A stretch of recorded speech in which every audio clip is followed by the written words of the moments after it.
Vamos a hablar de lo que es la microbiota intestinal y, bueno, hay cosas que vamos a pasar deprisa porque todos la conocéis. No está de moda ahora. Esto ya Hipócrates lo dijo hace muchísimos siglos, que toda enfermedad comienza en el intestino. Y es así, es totalmente así. Estos son los temas que vamos a tratar rápidamente. Yo creo que son lo más actual y, sobre todo, como hemos dicho antes, el peligro que podemos tener también con la microbiota, ¿no?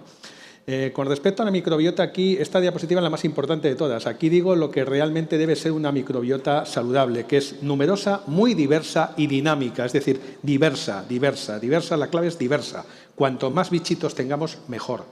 El problema no es cómo se llaman los bichitos, sino que sean muchos y que tengan diferentes funciones, ¿no? Sabéis que tenemos una relación comensal con ellos, que han ido coevolucionando con nosotros, se han ido coadaptando, codependen de nosotros, son una cantidad de billones impresionantes. La verdad es que de toda la microbiota humana el 95% está en el intestino y es uno de los ecosistemas más densamente poblados de la Tierra, más que cualquier bosque, más que cualquier lago, más que el mar incluso, ¿no? Entre las funciones las conocéis perfectamente, solamente me quiero detener en dos. Uno que es la función de defensa, con la producción de una gran cantidad de péptidos antimicrobianos que van a permitir que este ecosistema esté estable. Y esta otra, que cada vez es más importante, la función metabólica. Recordad que la flora, la microbiota sacarolítica, los anaerobios estrictos que tenemos en el intestino, van a permitir digerir carbohidratos que si no existiesen no podríamos hacerlo. Y sobre todo la producción de ácidos grasos de cadena corta. Butirato, acetato, propionato, fundamentales a la hora de nutrir el intestino, acidificar el medio intestinal y permitir absolutamente que la función intestinal se lleve a cabo, ¿no? Por cierto, estos son postbióticos, que al menos en España podemos ordenar, podemos mandarle y el paciente lo puede comprar perfectamente en la farmacia. Desde el año 2010 ya conocemos cuál es la microbiota humana y son 1.150 especies, pero curiosamente, y esto es muy importante, solamente 18 se detectaron en todas las muestras. Paréntesis, eso quiere decir que es un poco inútil hacer estudios de la microbiota fecal. Es decir, porque nadie tiene la misma microbiota. Los que estamos aquí todos tenemos microbiotas diferentes. Entonces es muy importante que eso lo sepamos, ¿no?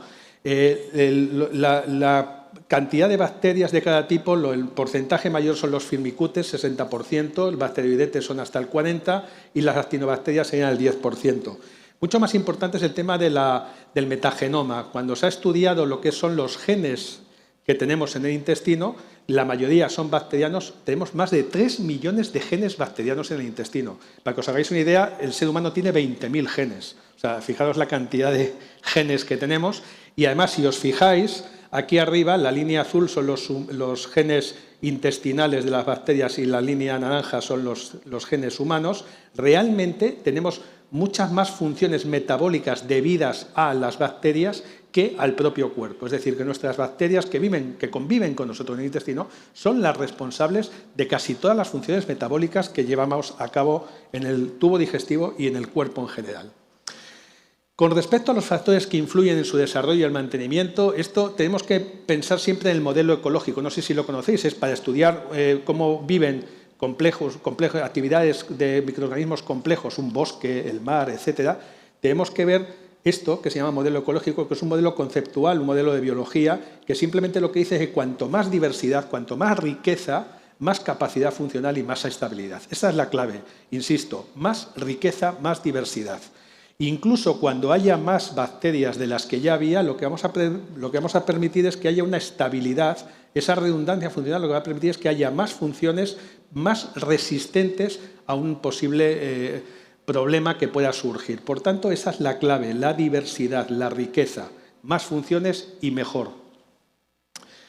La aparición de la microbiota es ya desde el embarazo, aunque realmente el periodo crítico es el primer año de edad, la infancia, y también va a defender, como sabéis, la forma del parto, la forma como ha comido el niño, si lactancia artificial, lactancia materna, cuándo empezaba a comer comida sólida. Este es el periodo crítico, la infancia y sobre todo el primer año. Después, en la adultez, hay mucha estabilidad en la microbiota y empieza a deteriorarse con la edad, con los ancianos, ¿no?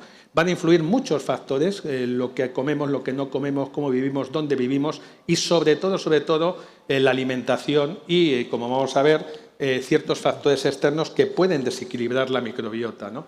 Son factores fisiológicos, como puede ser la edad, pero hay factores nutricionales, los hábitos alimentarios, vamos a verlos, y sobre todo factores diatogénicos, lo más importante, los antibióticos. Sin duda, el mayor enemigo de nuestra microbiota intestinal. Como digo, esta complejidad, esta riqueza que tenemos cuando nacemos, vamos perdiéndola poco a poco, si os dais cuenta, pues o bien porque no hemos tomado antibióticos, o bien porque comemos mal, o porque no hacemos ejercicio, etcétera, etcétera. Este es un trabajo, me encanta, publicado en el Science en el año 2019, que compara la microbiota de los países industrializados con los países no industrializados. Fijaros, en el lado izquierdo, países son tribus de indios de Venezuela y de Burkina Faso, y en Perú, fijaros los colorines como son mucho mayores, son mucho más diversos, hay mucha más microbiota, es mucho más rica la microbiota de estos individuos que la de los países industrializados, Canadá, Irlanda, Estados Unidos.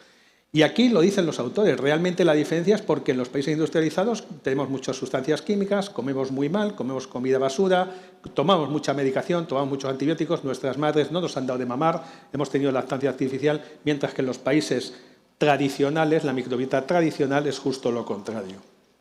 Fijaros, y este trabajo, si el anterior me encanta, este ya es mucho mejor. Este es con fecalitos, con paleoheces, heces que se han conseguido en el desierto, en la zona suroeste de Estados Unidos y en México, de 2000 años de antigüedad. Comparan la microbiota de 2000 años de antigüedad con la microbiota actual de países industrializados y sin industrializar. Y fijaros qué casualidad que las heces de hace 2000 años son muy parecidas a la de los países no industrializados. En cambio, no tiene nada que ver, esta parte de aquí abajo, con las heces de los países industrializados. No es que sea ni mejor ni peor, son diferentes. Qué casualidad, antes se morían de una cosa y ahora nosotros nos morimos de otra, ¿no? Y por ahí van los tiros, ¿no? Realmente lo que concluyen estos autores es que la prevalencia de enfermedades crónicas no transmisibles, que es de lo que nos estamos muriendo nosotros ahora mismo en nuestros países, de cáncer, de enfermedades cardiovasculares, enfermedades neurológicas, enfermedades metabólicas, es mucho mayor en los países industrializados, muy posiblemente debido a las alteraciones en la microbiota intestinal. Por tanto, es fundamental que comprendamos cómo se comporta esta microbiota intestinal. Como digo, esto es fundamental porque es que ya sabemos que tiene una importancia en el desarrollo de las enfermedades. Y aquí viene el concepto de la disbiosis, que conocéis perfectamente, desequilibrio, microbiota disfuncional. Por muchos factores, los he ido adelantando, antibióticos, medicación, enfermedades crónicas, la vida moderna, lo mal que comemos, lo mal que nos portamos, etcétera, etcétera, hace que esa microbiota que convivía con nosotros, que era feliz con nosotros, que estaba feliz con nosotros, la estemos modificando y la estemos convirtiendo en otra cosa que no es lo que estaba diseñada, ¿no? Y entonces, fijaros, ese estado perfecto que teníamos aquí, un ecosistema maravilloso con sus ácidos grasos de cadena corta, sus péptidos antimicrobianos, las uniones estrechas de las células intestinales todas juntitas, sus macrófagos, sus linfocitos, cuando hay un desequilibrio hay justo lo contrario, aparecen lipopolisacáridos, que son toxinas potentes, los linfocitos empiezan a funcionar mal, se abre la barrera, aumenta la permeabilidad intestinal, etcétera, etcétera, etcétera. Aquí me voy a poner un poco literario, no sé si habéis leído Ana Karenina. Ana Karenina es la obra cumbre de León Tolstoy y hay una frase, la primera frase de Ana Karenina, que se utiliza mucho cuando hablamos de cómo lo que es la complejidad del éxito, la fragilidad del éxito en las empresas, en psicología, en las escuelas de negocio, lo enseña mucho. Es el principio de Ana Karenina. La primera frase de Ana Karenina es: todas las familias felices se asemejan, pero cada familia infeliz lo es a su modo. Y eso es lo que pasa con la microbiota. La microbiota, que es sana, son todas más o menos iguales. Son diferentes los nombres, pero funcionan. En cambio, el que no sea la microbiota no sana, la disbiosis, son totalmente diferentes. Cualquier cosita puede alterar tu microbiota y esa misma cosita igual a mí no me la altera, pero se la altera a mi vecino. La cuestión es que el desequilibrio es brutal. Cuando funciona, funcionan todas igual, pero cuando no funcionan pueden disfuncionar de muchas maneras. Y aquí tenemos el otro concepto importante que quería comentaros hoy, que es el concepto de la resiliencia. La resiliencia la conocéis muy bien. El presidente de mi gobierno siempre habla de resiliencia, siempre está hablando de resiliencia, resiliencia, ahí está el tío aguantando. Pero nosotros resiliencia en biología y en medicina es la capacidad de adaptarnos y sobrevivir y recuperarnos. Y en la microbiota esto es fundamental que lo entendáis. Fijaros, tenemos el estado crítico, momento crítico es la primera infancia, el primer año, y aquí puede haber oscilaciones, pero cuando tú tienes una perturbación en la adolescencia o en la edad adulta, no pasa nada. Normalmente la microbiota tiene capacidad de recuperarse. Ahora bien, si esta recuperación no es completa, no hay una buena resiliencia, estamos en un estado de disbiosis que puede provocar una enfermedad. Pero lo peor es esto. Esto es lo peor. Que la perturbación, que el problema haya sido al principio, durante el primer año de nacimiento. Y entonces ahí esa perturbación puede provocar que haya un estado de latencia, pero ya alterado, una disbiosis alterada a largo plazo, que esto, si hay algún problema encima, lo que va a provocar es una resiliencia de la disbiosis previa y realmente no va a curar esa microbiota. Esta es la causa posiblemente de muchas enfermedades metabólicas que estamos viendo. Llámale obesidad, diabetes mellitus tipo 2, etcétera, etcétera. Y esto es súper importante que lo recordéis. ¿Qué es lo que pasa con la disbiosis? Ahí lo tenéis. Se reducen las bacterias productoras de ácidos grasos de cadena corta, que os he dicho que era importantísimo, se incrementa el potencial degradador del mucus, se reduce el potencial de producción de hidrógeno y metano y, sobre todo, se empiezan a producir endotoxinas muy malas. Lipopolisacáridos y el óxido de trimetilamina, que si aquí hubiese algún cardiólogo lo conoce perfectamente bien, que es un marcador de enfermedad cardiovascular. La cantidad de enfermedades que hay, no tenemos tiempo, que están relacionadas con alteraciones en la microbiota, son muchísimas, no podemos detenernos en eso, simplemente unas pinceladas para que veáis, ya está estudiado, por ejemplo, lo que sucede en la arteriosclerosis. Fijaros cómo esa ratio firmicutes bacteroidetes que os decía al principio se altera, hay más firmicutes de lo normal y menos bacteroidetes en el paciente con arteriosclerosis.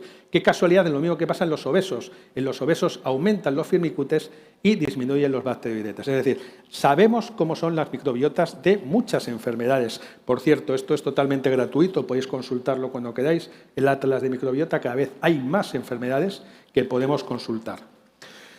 Pero, por ejemplo, este es un trabajo chino que a mí me encanta también, que compara pacientes con enfermedad cardiovascular significativa, es decir, cardiopatía isquémica, angina de pecho, infarto de miocardio y tal, con controles. Y fijaros cómo los pacientes con cardiopatía isquémica tenían unas bacterias totalmente diferentes en el intestino comparado con las que tenían el grupo control. Y qué casualidad, las que tenían el grupo con problema de cardiopatía eran justo las que producían menos butiratos, las que producían menos biosíntesis de vitaminas, y, sobre todo, las que producían más óxido de trimetilamina, que sabemos que es un marcador de enfermedad cardiovascular. Por tanto, está claro que la microbiota intestinal está afectando de alguna manera lo que es la salud cardiovascular de los individuos.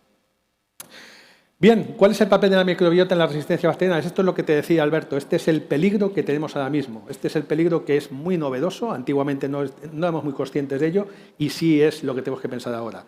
El concepto de resistoma. ¿Qué es un resistoma? El resistoma es la totalidad de genes que codifican proteínas relacionadas con la resistencia a antibióticos. Y eso, nuestra microbiota, que es muy buena y que vive con nosotros, también tiene resistencias. El problema es que esas resistencias se las está pasando a otras bacterias. Os pongo un ejemplo. Por ejemplo, el bacteroides, que tenemos en el intestino, una de las bacterias que más tenemos en el intestino, tiene unos genes de resistencia a antibióticos a macrólidos. Y esos genes, ese gen idéntico, se ha detectado en neumococos, por ejemplo. Entonces, neumococos que puedes pillar por otro sitio, tienen un gen de resistencia de una bacteria que estaba en el intestino. Es decir, eso está demostrado. Y ese es el peligro que tenemos ahora. ¿Por qué? Porque nos estamos dando cuenta que por culpa de utilizar antibióticos en ganado, sobre todo, estamos creando bacterias muy resistentes que estamos pasando, o bien nos las estamos comiendo, o bien están contaminando el medio ambiente, lo que es el agua, los vegetales, etcétera, o bien tenemos contacto directo. Si encima esto se lo come un sujeto que vive mal, come mal, fuma, tal, y encima se toma antibióticos, ya tenemos la mezcla perfecta. Tenemos aquí un guirigay horroroso y ese guirigay lo estamos transmitiendo de un lado para otro. Este es un estudio también fantástico de una cohorte de niños daneses que estudian la microbiota durante el primer año de nacimiento. Y fijaros qué curioso, lo que hacen son 662 niños y descubren que hay dos grupos, un grupo que tiene una gran cantidad de genes con resistencia antibiótica y otro que tiene menos cantidad de genes con resistencia antibiótica. Los que tenían más cantidad de genes con resistencia a antibióticos eran justo los niños que habían recibido antibióticos, que habían nacido por cesárea o que su madre había tomado antibióticos durante el embarazo o que vivían en un sitio urbano. Curioso. Lo peor no es eso, lo peor es que estos autores lo que concluyen es que además esa microbiota de esos niños que tienen más genes de resistencia a antibióticos, esa microbiota se parece mucho a la microbiota de los niños asmáticos. Es decir, como que pudiera tener alguna relación estas resistencias bacterianas con el desarrollo del asma posterior. Pero sin duda el mejor trabajo es este, publicado hace exactamente 2 meses, que es de un estudio de cohortes finlandés de factores de riesgo cardiovasculares, no sé si lo conocéis, este lo están utilizando para absolutamente todo, sacan muchos datos, y lo que hicieron fue analizar la microbiota de finlandeses en el año 2002 y vieron qué pasó durante 17 años, les fueron analizando durante 17 años. Y qué casualidad, fijaros que los sujetos que tenían mayor genes de resistencia a antibióticos tenían más posibilidades de morirse por cualquier causa que los que tenían menos genes de resistencia a antibióticos.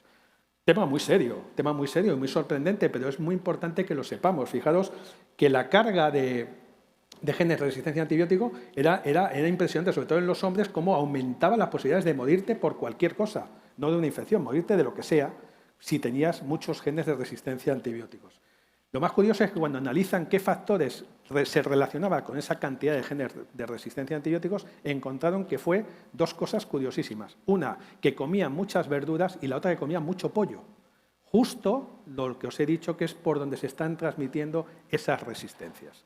Esto nos hace que pensar. Esto es un artículo publicado hace 2 meses exactamente, cuando empecé a trabajar en esto, el mes de julio. Y por último, ya para finalizar, ¿cómo podemos ayudar al microbiota intestinal? Esto, Alberto, esto sería para otra charla maravillosa, probióticos, etcétera, ¿no? Pero bueno, hay cosas que no hace falta. Antes ha dicho una compañera muy bien, me ha encantado lo que ha dicho, de no todos los probióticos valen para todo, valen para lo que valen. Hay evidencia de algunos, pues hay que utilizar lo que realmente hay que utilizar, ¿no? Y entonces aquí tenemos, por un lado, la dieta mediterránea, nosotros utilizamos mucho, baja en calorías, va a incrementar la diversidad de microbiota, tiene un efecto antiinflamatorio, va a aumentar los ácidos grasos de cadena corta.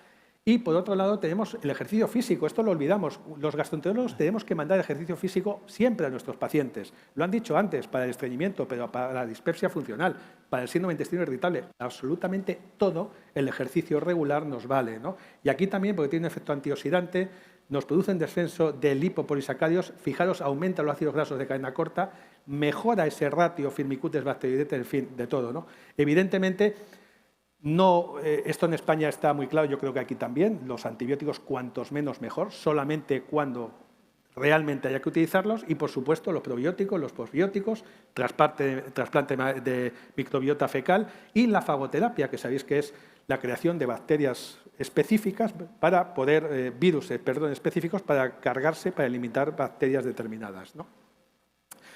Como dicen estos autores, realmente hay un potencial inmenso de tratamientos diagnósticos basados en la microbiota, ¿no? Y realmente es nuestra obligación tratar de descubrirlos, ¿no? Para poder mejorar en general, sobre todo esas enfermedades crónicas que son las que nos están matando en el momento actual, esas enfermedades que muy posiblemente tienen relación con la microbiota, ¿no? ¿Cómo podemos hacerlo? Bueno, realmente tenemos que mejorar la forma de analizar los datos de la microbiota. Nosotros sabemos cómo funciona la microbiota hasta cierto punto, porque realmente no sabemos exactamente cómo funciona cada bacteria en cada segmento del intestino.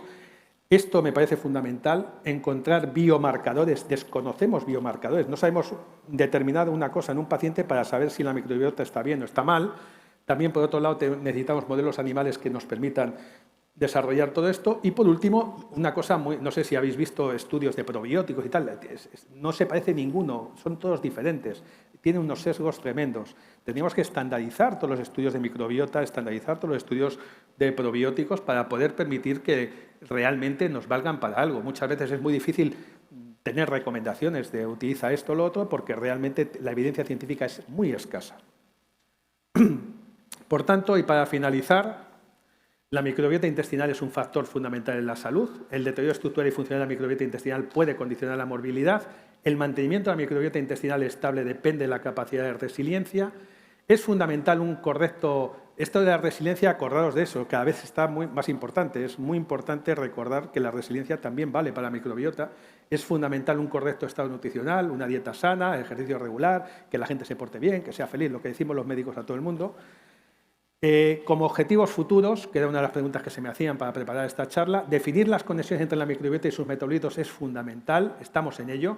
Correlacionar con la aparición y desaparición de los síntomas de enfermedades, eso sería maravilloso. Saber si este bicho está más alto, está más bajo, nos va a pasar esto o lo otro. Todavía no lo sabemos. No podemos decirle a los pacientes nada porque no lo sabemos. También biomarcadores validados, esto sería lo mejor. Y la inclusión de la compatibilidad con el microbioma en el desarrollo de nuevos medicamentos. Realmente acordaros también el tema de las resistencias, que es fundamental, es el gran peligro que tenemos. Después hablaré un poquito también, como tengo que hablar de inteligencia artificial. Gracias a la inteligencia artificial nos están permitiendo que muy rápidamente mejoremos todo esto. Y ya para finalizar, bueno, el doctor Pimentel sí le conoce, el doctor Fasano, muy bien. Y bueno, los que no le conocéis es el que descubrió lo que es la zonulina. Es un italiano que vive en Estados Unidos hace mucho tiempo y es un experto en sensibilidad al gluten no celíaca y en enfermedad celíaca, ¿no? Y él tiene una frase que patentó, entre comillas, vende productos con esa frase, que es lo que yo os quiero finalizar. The gut is not like Las Vegas, what happens in the gut does not stay in the gut. Esto es muy importante. Lo dice él, pero yo creo que estamos todos de acuerdo. Muchas gracias.